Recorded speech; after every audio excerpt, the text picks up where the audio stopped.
Joseph contrató a Sandra para salar la carne de otoño, la tarea más simple del rancho. Pero al segundo día, el aroma que salió de la humidero detuvo a todos. Especies que nadie reconoce, manos que transformaban cada corte. Él no podía apartar la mirada. En 2 semanas, él no solo sanó su hambre, sino algo mucho más profundo. Si esta historia te atrapa, suscribite y sigue cada parte. Deja tu ciudad en los comentarios. En el otoño de 1882, en un rancho de Texas, Joseph necesitaba alguien para un trabajo sencillo. Salar y ahumar la carne de la matanza anual. Contrató a Sandra, una mujer de talla grande, esperando manos fuertes y nada más. Lo que obtuvo fue una maestra de la humidero que transformó cada laña en una obra maestra.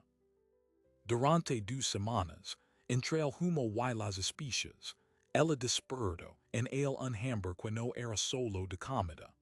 La pregunta no era si la carne quedaría bien, sino si Joseph entendería a tiempo lo que realmente estaba sazonando su vida.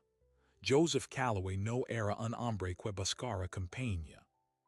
A sus 34 años, viudo desde hace 5, operaba el rancho con la precisión de quien ha aprendido que el trabajo constante es el único remedio contra el vacío. Tenía 37 cabezas de ganado, 2 peones jóvenes que apenas hablaban, y un humidero que cada otoño exige ser alimentado con la matanza.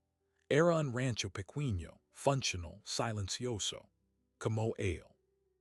La matanza de otoño siempre había sido un asunto práctico. Si sacrificaban 4 reses, quizás 5 si el año había sido bueno, y la carne debía ser salada, curada y ahumada antes del primer frío. El año anterior, Joseph lo había hecho solo. El año anterior, casi pierde la mitad de la carne por una salazón mal distribuida, y se pasó el invierno comiendo piezas secas y amargas. No iba a repetir ese error.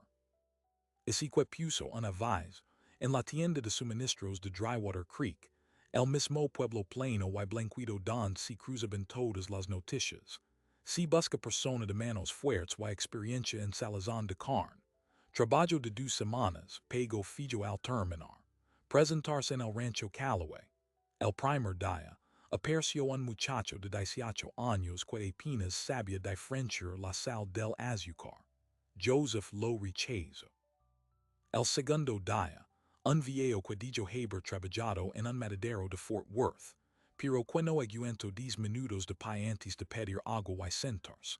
El tercer día, no apareció nadie, y Joseph empezó a pensar que tendría que hacerlo él mismo otra vez. El cuarto día, ligó Sandra. Ligó caminando desde el camino principal, sin caballo, sin carreta, con una bolsa de lona al hombro y la espalda recta. Joseph la veía desde el porche y su primer pensamiento fue que se había equivocado de rancho. Era una mujer de talla grande, entrada en carnes, con un vestido sencillo color verdoso y un delantal doblado bajo el brazo. No parecía una trabajadora de campo. No parecía nada que él hubiera pedido. Pero se detuvo frente a él, lo miró a los ojos y dijo: "Vengo por lo del humidero." Joseph la evaluó como evaluaba el ganado, buscando solidez, buscando defectos. Tienes experiencia. Mi padre era carnicero en Tennessee. Atendía los mejores hoteles de Nashville. Yo crecí entre cortes de carne y salmira. Si tiene la madera adecuada, puedo curar cada pieza como si fuera para la mesa de un gobernador. Lo dijo sin presunción. Como quien declara un hecho. Joseph no sabía nada de hoteles en Nashville ni de carniceros de Tennessee, pero algo en la seguridad de que la mujer le hizo asentir. Son 2 semanas dijo, pago fijo, $30. Acepto dijo ella sin parpadear. Le mostró el humidero. Era una construcción de madera y piedra apartada de la casa principal, con ganchos de hierro colgando del techo y una mesa larga de trabajo cubierta de sal vieja y restos de la temporada anterior. Olía humo rancio y a grasa endurecida. Sandra se quedó en la puerta durante un largo momento, sin hablar. Luego entro, paso la mano por la mesa, examino la sal, levanto un gancho y lo volvio a colgar. La madera de ahumor está mal apilada, dijo. El nogo y el mes quite juntos. Hizo amarga el humo. Hay que separarlos. Joseph parpadeó. Levaba 10 años usando esa pila de madera tal como estaba. La sal es gruesa de mina, continuó ella. Serve para conservar, pero para curar con sabor se necesita sal fina con hierbas. Tin hierbas secas. En la cocina, dijo él, sorprendido de estar respondiendo. Ella asintió y se remango. Antes de que Joseph pudiera reaccionar, yo estaba reorganizando la madera por tipo, limpiando la mesa y pidiendo agua caliente para desengrasar los ganchos. Los dos peons jovens, Dan y Eli, se asomaron al verla trabajar con tanta autoridad. Sandra no les prestó atención.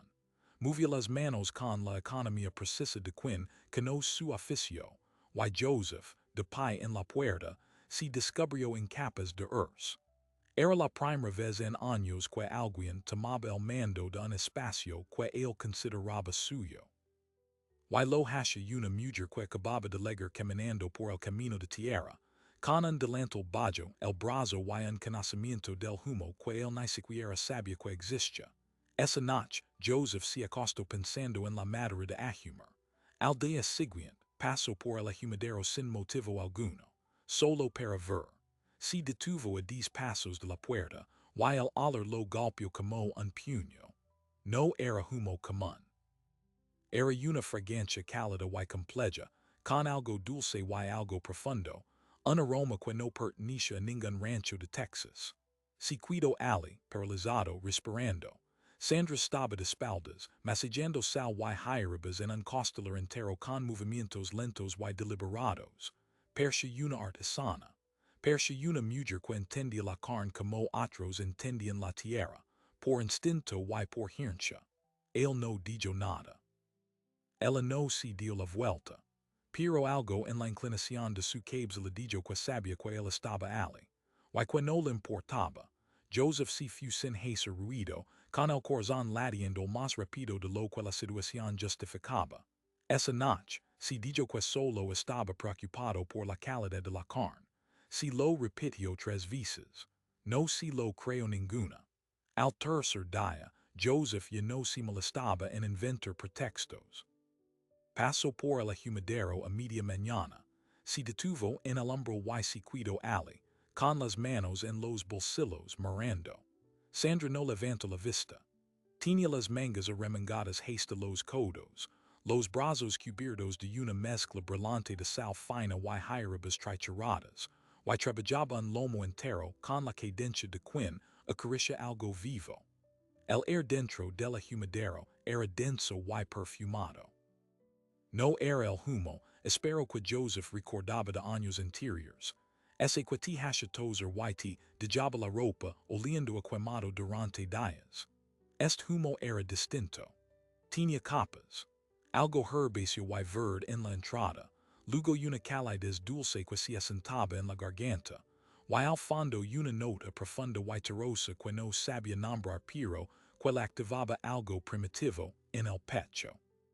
Esa tarde levo a Eli al ahumidero para mover unos barrels de salmuera que no necesitaban ser movidos.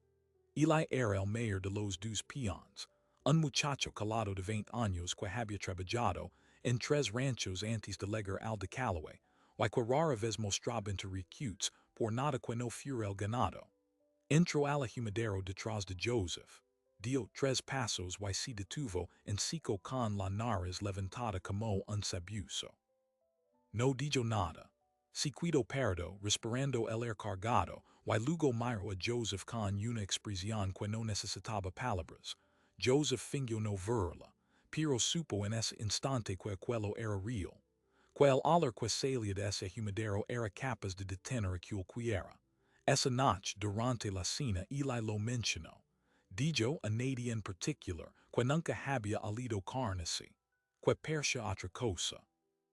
Que le recordaba a una casona en la que había trabajado de niño, una casa grande donde cocinaban para ocasiones especiales.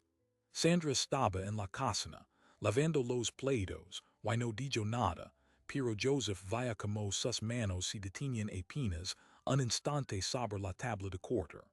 Como si hubiera oído algo conocido. Como si la memoria le hubiera tocado el hombro. Fue entonces cuando Joseph empezó a aparecer en el humidero con pretextos cada vez más transparentes. El cuarto día, dijo que necesitaba comprobar que la sal no se hubiera humedecido. El quinto día, dijo que andaba buscando un martillo extraviado, un martillo que no había usado en meses y que ciertamente no estaba en el humidero. El sexto día, entró sin decir nada, se apoyó en la pared y se quedó mirando. Ella no le preguntó que quería. Siguió trabajando mientras él se deshacía lentamente de todas las excusas que se había traído preparadas. La observó preparar un costal distinto a como había preparado el lomo, y distinto a como había preparado la falda el día anterior. Cada pieza recibía su propio tratamiento. No era una fórmula única, un método repetido. Era un sistema de correspondencias. La sal con pimienta negra para los cortes magros. Una pasta de ajo machacado y romero para las costillas.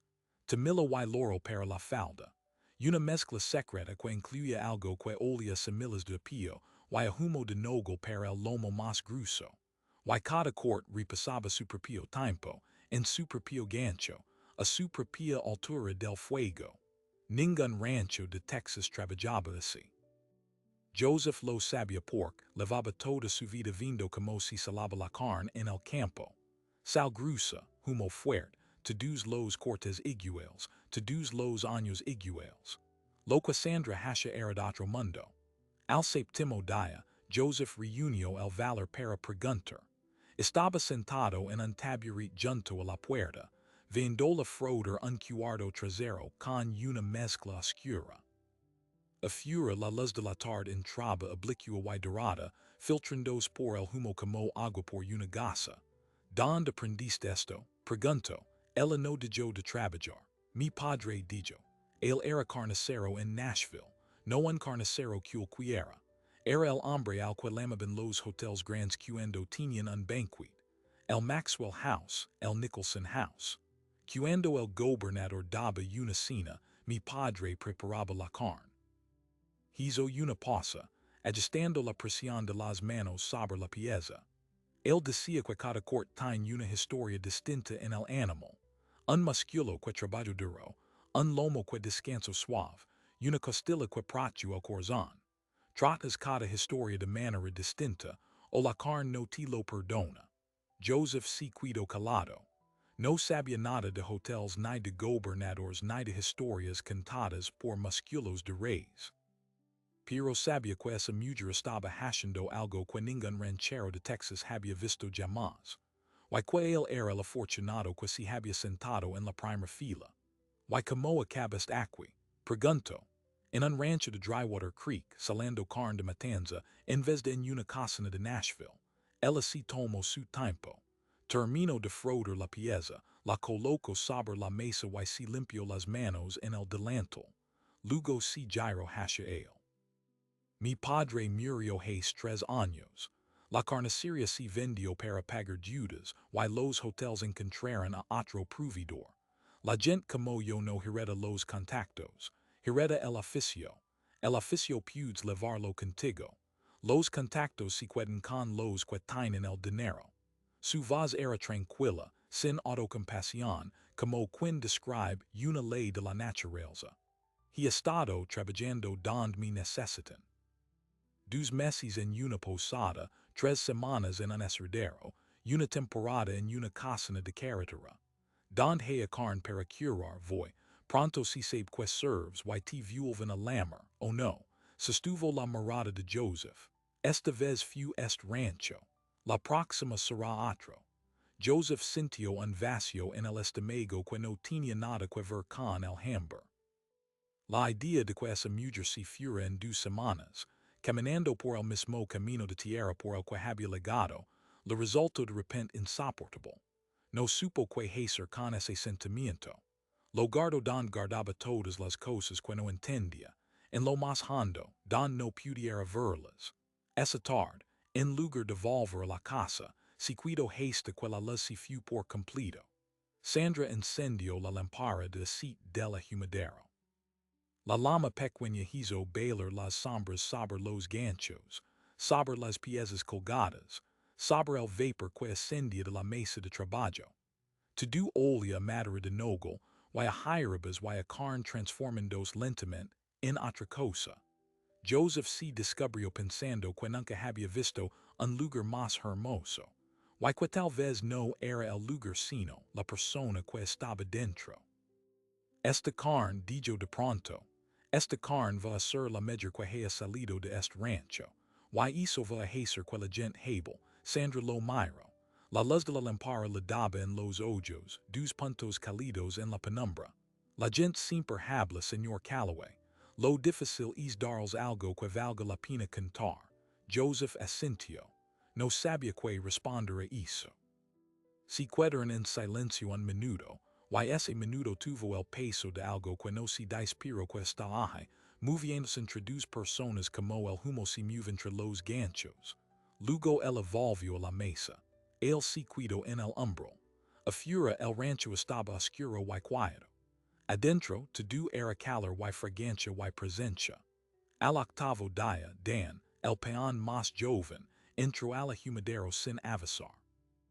Joseph lo había enviado a buscar una herramienta, cualquier herramienta, y Dan, que tenía 19 años y la discreción de un patro, se paró a 3 pasos de la mesa y dijo en voz alta que quello olía mejor que la cocina de su madre. Sandra se rió por primera vez desde que llegó al rancho. Fu una risa breve y ronca, que le salió del pecho y le iluminó la cara de una manera que Joseph no había visto antes. Dan se puso colorado y salió trotando. Joseph se quedó con aquella risa resonando dentro durante el resto del día. Quería verla otra vez. Quería ser el quien la provocara. A la mañana siguiente, se levantó antes del amanecer. Fue a la cocina, preparó café con el doble de cuidado del habitual, lo puso en una jarra limpia y lo llevó a la humidero.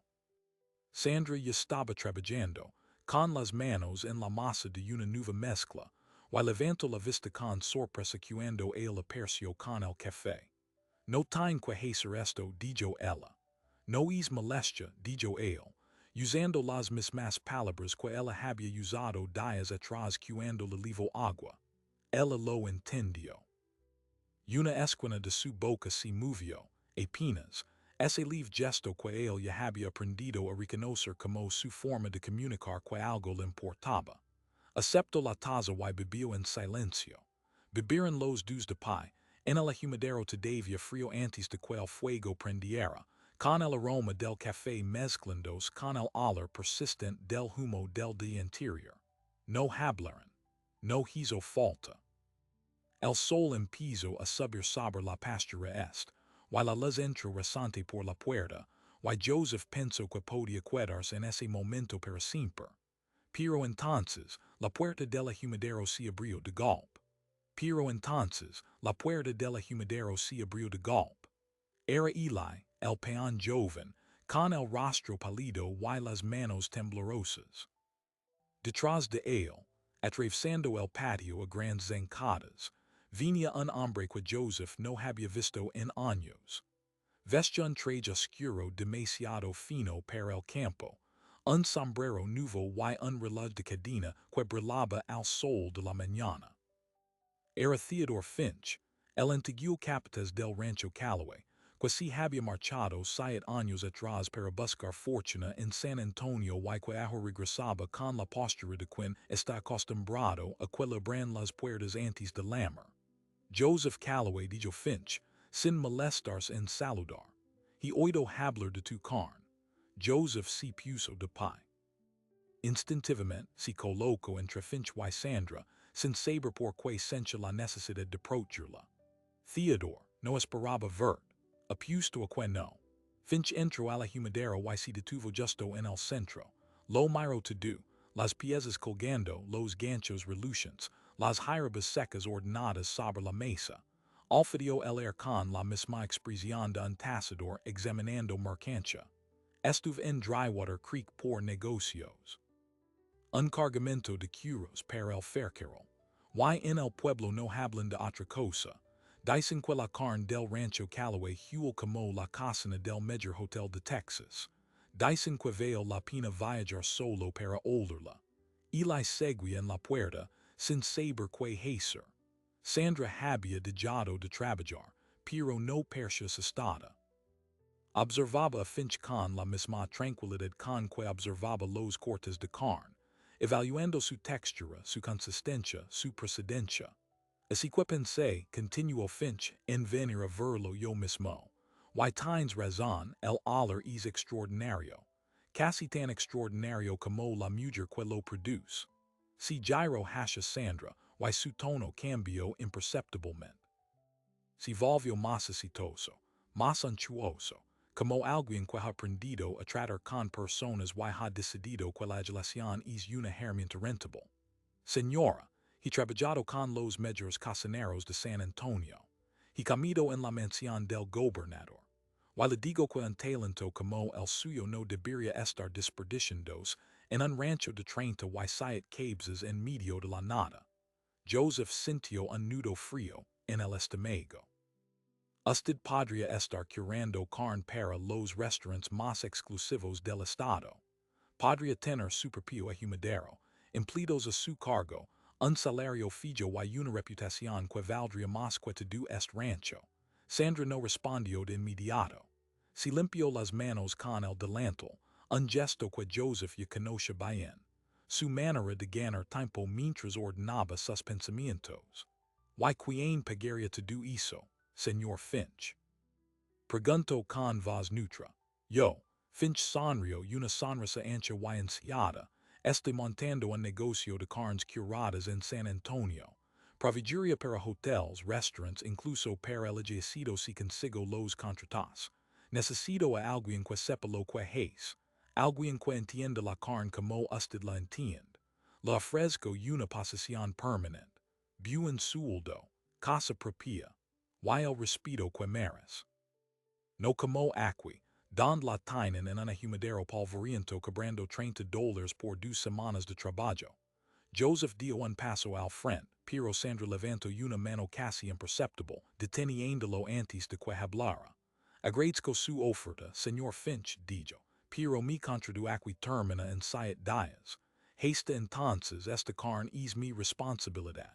Perfecto, dijo Finch, sin inmutarse. Termina su responsabilidad. Y cuando acabe, venga a buscarme al hotel de Drywater Creek. La oferta sigue en pie. Piensa en su futuro. Una mujer con su talento no debería tener que trabajar de rancho en rancho esperando a que alguien la valore. Si giro hacia Joseph.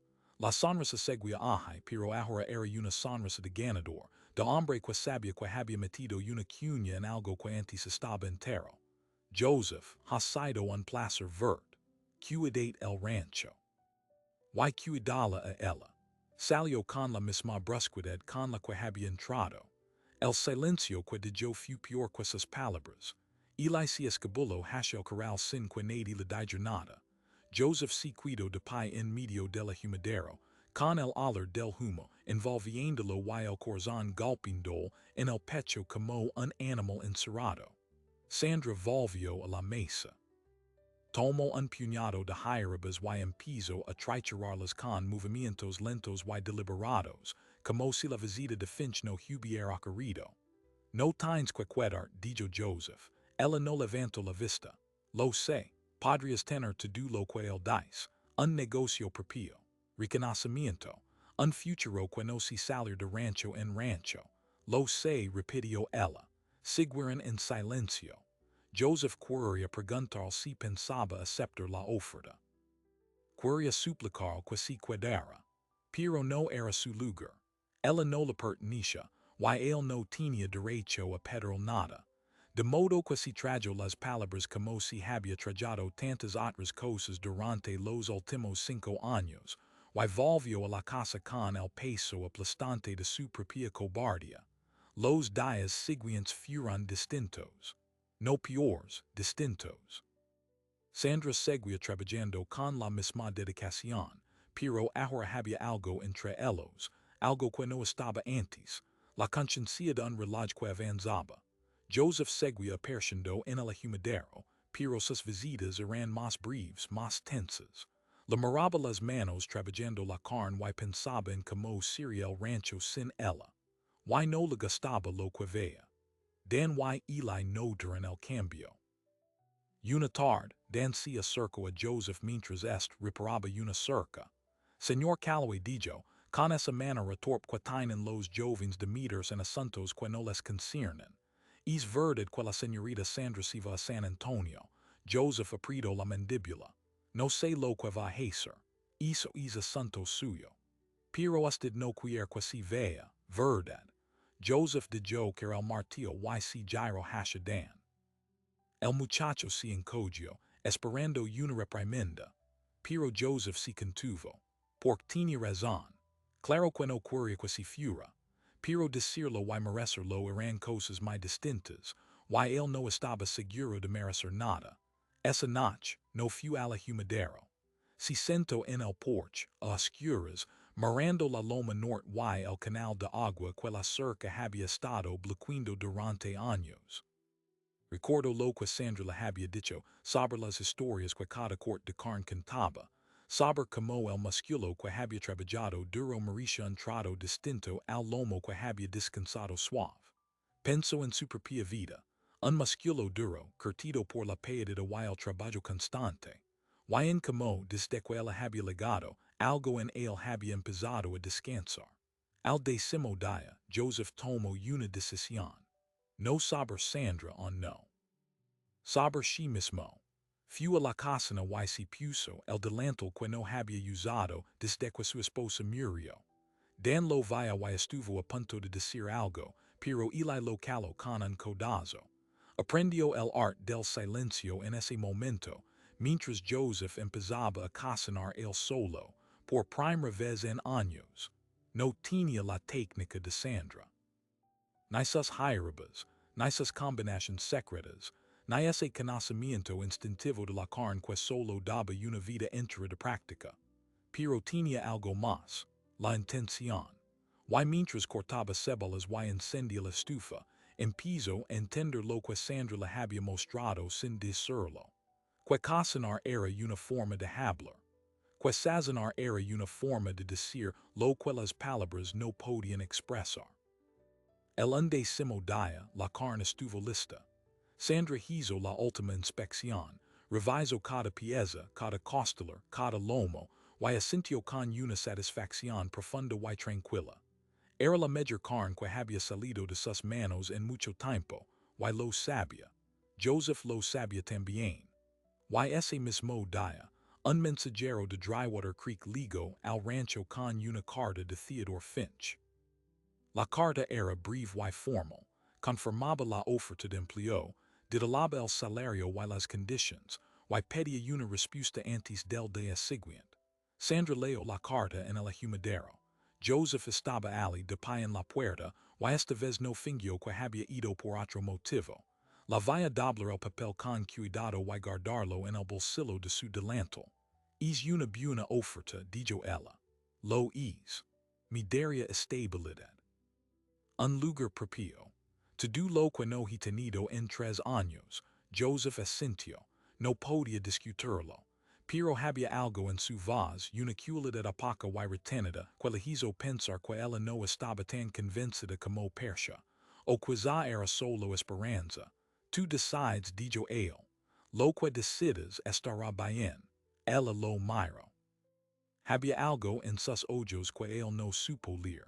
Una pregunta que se quedó flotando en el humo del humidero sin lograr formularse. Luego asintió una vez despacio y volvió a su trabajo. Esa noche Joseph no durmió. Se quedó despierto en la cocina, rodeado de alas y sartenes, preparando el plato que le serviría al día siguiente. Porque el día siguiente era el último. Y él había aprendido, viendo la trabajar, que algunas cosas merecen un trato distinto. Que la última noche no podía ser como las demás. Que si ella se iba, al menos si iria sabiendo lo que él no había sabido decirlo con palabras.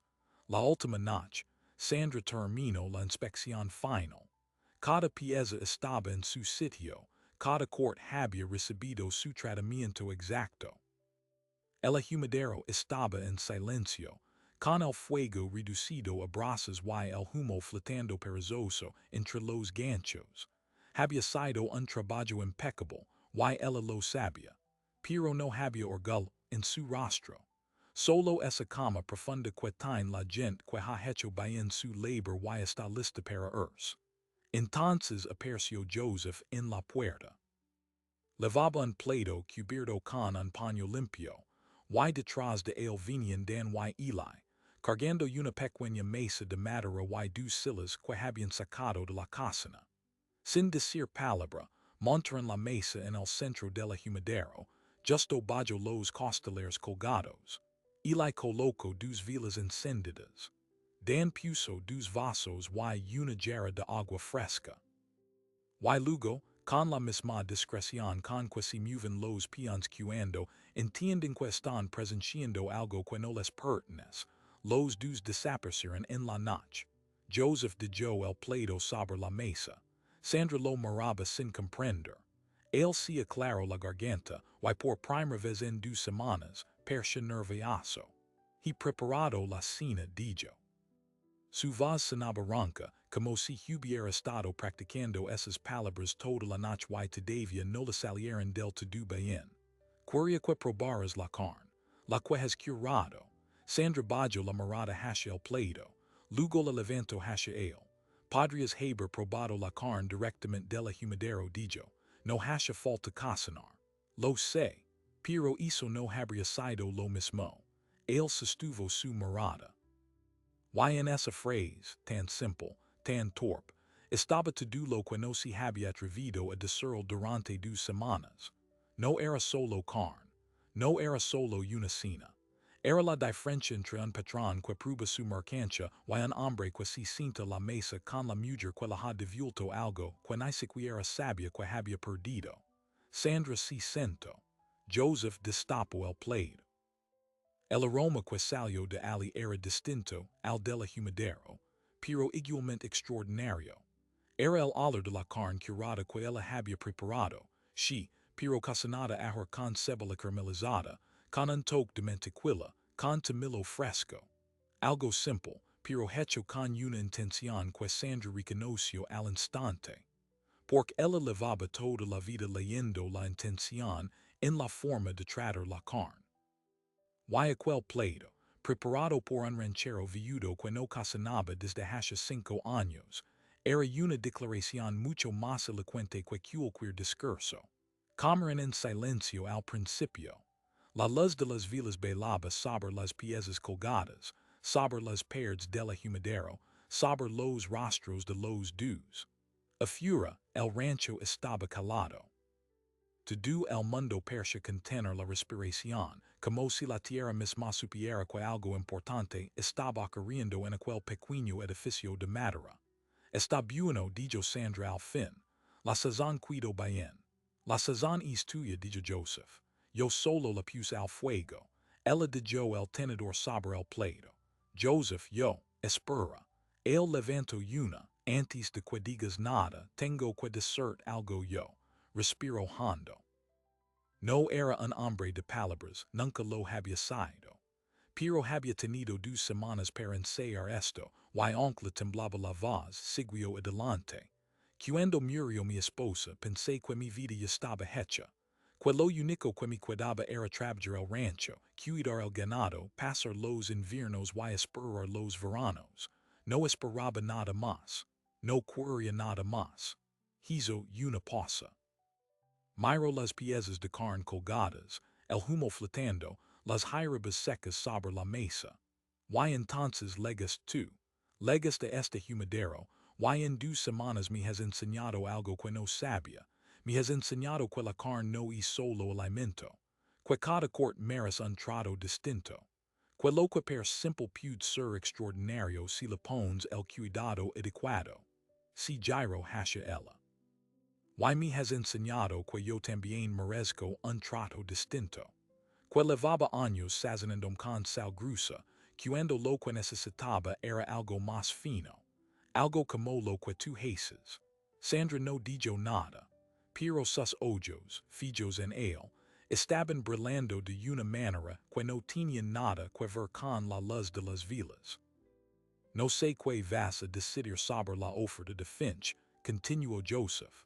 Why no voy a pedir que renuncies a algo bueno por quedar aquí. Este es un rancho pequeño, con 37 cabezas y dos peones que apenas hablan. No es un hotel de San Antonio. No es un negocio próspero. Si inclino hacia adelante. Pero si decides quedar, quiero que sepas que no será como cocinera ni como trabajadora de la humidero. Será como socia. Como la persona que devolvió la vida a este lugar. Como alguien que no solo sazona la carne, sino todo lo que toca. Sandra se quedó en silencio durante un minuto entero.